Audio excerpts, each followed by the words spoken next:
Hi guys, তো আমরা এর আগে ভিডিওতে দেখলাম কিভাবে শেপগুলোকে নিয়ে আমরা কাজ করতে পারি আমাদের এমএস ওয়ার্ডে। ঠিক আছে, এখন আমরা দেখব কিভাবে আমরা আইকনস এবং 3D মডেলসগুলো আমাদের ওয়ার্ডে নিয়ে আসতে পারি এবং সেগুলোকে কিভাবে ম্যানিপুলেট করা যায় নিজের কাজের অনুসারে। আমার যেভাবে দরকার সেভাবে আমি ম্যানিপুলেট করতে পারবো। তো আমরা ইনসাইড ট্যাবে চলে যাই, যাওয়ার পর শেপের পরের অপশন পাচ্ছি আইকনস। আমরা বিভিন্ন আইকন ব্যবহার করি যে কোনো কন্টেন্টে, এখান থেকে আমরা আইকন নিতে পারবো। এই আইকনগুলো আমাদের বেশিরভাগ সময় আমাদের উইন্ডোজের ভেতরে যে ফন্টসগুলো দেওয়া আছে সেগুলোকে ক্যারি করে, অর্থাৎ ওই ফন্টগুলোতে বিভিন্ন আইকন থাকে, অথবা এমএস ওয়ার্ডের নিজস্ব স্টকে কিছু আইকনস আছে। ওই আইকনগুলো কিছু না, আলটিমেটলি সবই আছে যত দরকার পড়তে পারে, তো সেগুলো আমরা এখান থেকে নিয়ে নিতে পারি। ক্লিয়ার? দেখেন এখানে অ্যাক্সেসিবিলিটিস, অ্যানালিটিক্স, অ্যানিমালস, এখানে অনেক ধরনের আছে।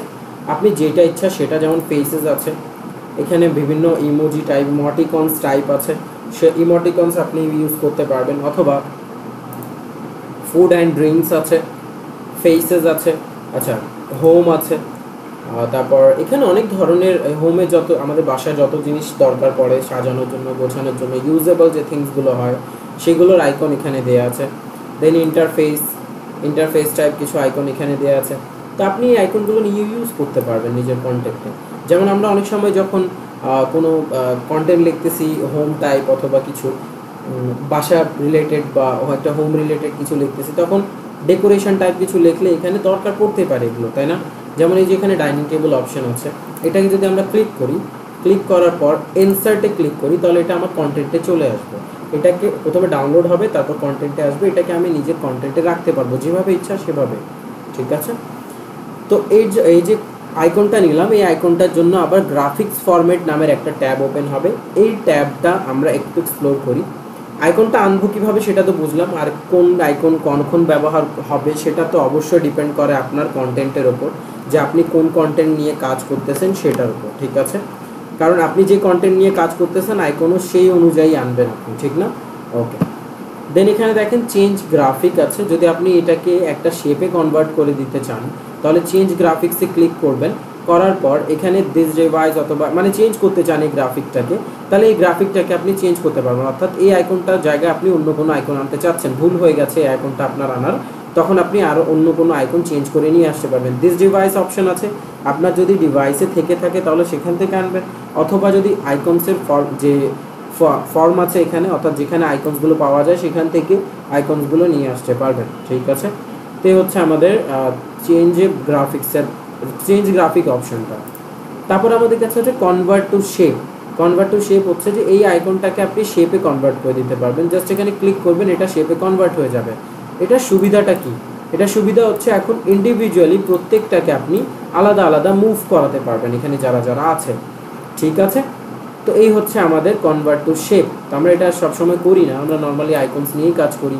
যখন কারো দরকার পড়ে তখন সে করতে পারবে, স্বাভাবিক, এটা অপশন দেওয়া আছে যে করতে পারবে।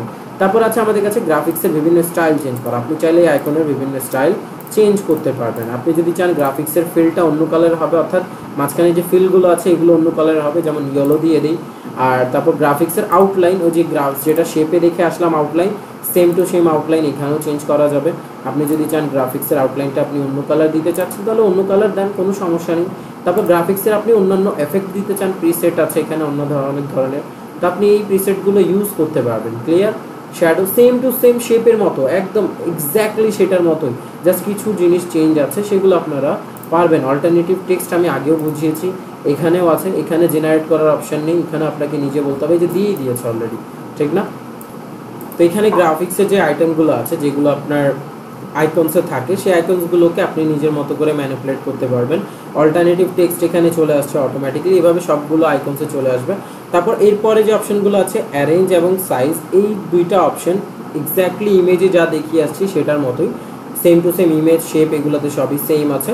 আপনি এগুলো নিয়ে ম্যানিপুলেট করতে পারবেন যেভাবে ইচ্ছা আপনার সেভাবে। তারপরে যে অপশনটা দেখবো আমরা, এরপরে যে অপশনটা আছে সেটা হচ্ছে 3D মডেলস। এই 3D মডেলসগুলো হচ্ছে 3 ডাইমেনশন টাইপ মডেল, যেগুলো লাইভ দেখতে অর্থাৎ এগুলোকে আপনি 365 রোটেট করতে পারবেন আপনার কন্টেন্টে রেখে, যেভাবে ইচ্ছা সেভাবে। তো আমরা 3D মডেলসে চলে যাই। আমাদের দিস ডিভাইসে কোনো 3 মডেলস এখন নেই, আমরা ডাউনলোড করিনি। যদি ডাউনলোড করা থাকে তাহলে ইটস ওকে, আপনি নিয়ে আসতে পারবেন। আমরা স্টক মিডিয়া থেকে নিয়ে আসবো, স্টক 3D মডেলস থেকে। স্টক মিডিয়াতে অনেক ধরনের 3D মডেলস আছে, আপনার যেটা ইচ্ছা আপনি সেটা ব্যবহার করতে পারবেন। এবং এটা অনেকগুলো লাইভ, যেমন জিআইএফ যেভাবে কাজ করে সেভাবে এরাও কাজ করে। ওকে, জিআইএফ ফরম্যাটগুলো, আর এগুলোকে 365 রোটেট করা যায়। যেমন এখান থেকে যদি আমি অ্যানিমালস থেকে মডেলসগুলো নিচ্ছি, অ্যানিমেল মডেলগুলো, তো এখান থেকে আমি যে কোনো একটা অ্যানিমেল মডেল নিয়ে নেবো। যেমন এটা নিচ্ছি ডাইনোসরটা, এই ডাইনোসরটা আমরা ইনসার্ট করবো, এখানে ইনসার্ট হয়ে যাবে, বাট এটা লাইভ গ্রাফিক্স হবে 3D মডেল আকারে। লাইভ গ্রাফিক্স অর্থাৎ এটা নিজের জায়গা থেকে মুভ করতে পারবে।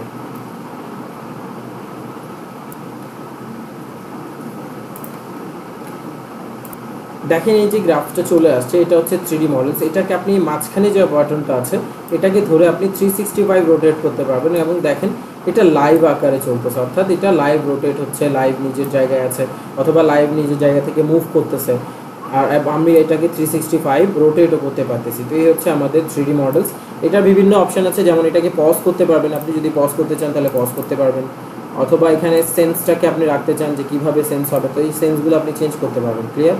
এই সিনারিগুলো আপনি চেঞ্জ করতে পারবেন যেভাবে ইচ্ছা সেভাবে, আপনার কন্টেন্টে যেভাবে ইচ্ছা আপনি সেভাবে রাখতে পারবেন। 3D মডেল চেঞ্জ করতে চাইলে এখান থেকে চেঞ্জ করে নিন। তারপর রিসেট মডেল আছে, আপনি যদি রিসেট করতে চান এর সাইজ এবং মডেলসগুলোকে, তাহলে রিসেট করতে পারবেন। অর্থাৎ আমি যদি এটাকে বড় করে দিই অথবা এটাকে একদম ছোট করে দিই, তারপর আবার রিসেটে এসে রিসেট মডেল সাইজ ক্লিক করি, তাহলে এটা নিজের আগের সাইজে রিসেট হয়ে যাবে। তারপর অল্টারনেটিভ টেক্সট আছে, এটাতে ক্লিক করবেন, অল্টারনেটিভ টেক্সট এখানে চলে আসবে। দেখেন র্যাম্পেইনিং টি র্যাক্স, এখানে টি র্যাক্সটা র্যাম্পে আছে, এটাই বোঝাচ্ছে। অল্টারনেটিভ টেক্সট অটোমেটিক্যালি এখানে করবে, কারণ ওয়ার্ডের সাথে এআই এখন ইনক্লুড হয়ে গেছে। তারপর এর জন্য যে ট্যাব ওপেন হয়েছে সেটা হচ্ছে 3D মডেল, এর ভেতরে আমরা সব অপশনগুলো দেখলাম। এরপরে যে অপশনগুলো আছে সেম এক্স্যাক্ট যা আমরা আগে দেখে আসছি সেটাই, তো এগুলো আপনারা এক্সপ্লোর করতে পারবেন। তো এই হচ্ছে আমাদের 3D মডেলস। এগুলোকে আপনারা প্র্যাকটিস করবেন, অবশ্যই সবগুলো নিয়ে করবেন, যেগুলো ইচ্ছা আছে সেগুলো। এগুলো মুভ করা যায় এক জায়গা থেকে আরেক জায়গায়, 360 রোটেট করা যায়, লাইভ এটাকে হুড করা যায়, অথবা লকও করা যায়। ঠিক আছে? তো আপনারা এটা ভালো করে এক্সপ্লোর করবেন, এবং কোনো সমস্যা থাকলে সেটা আমাকে জানাবেন। ধন্যবাদ সবাইকে।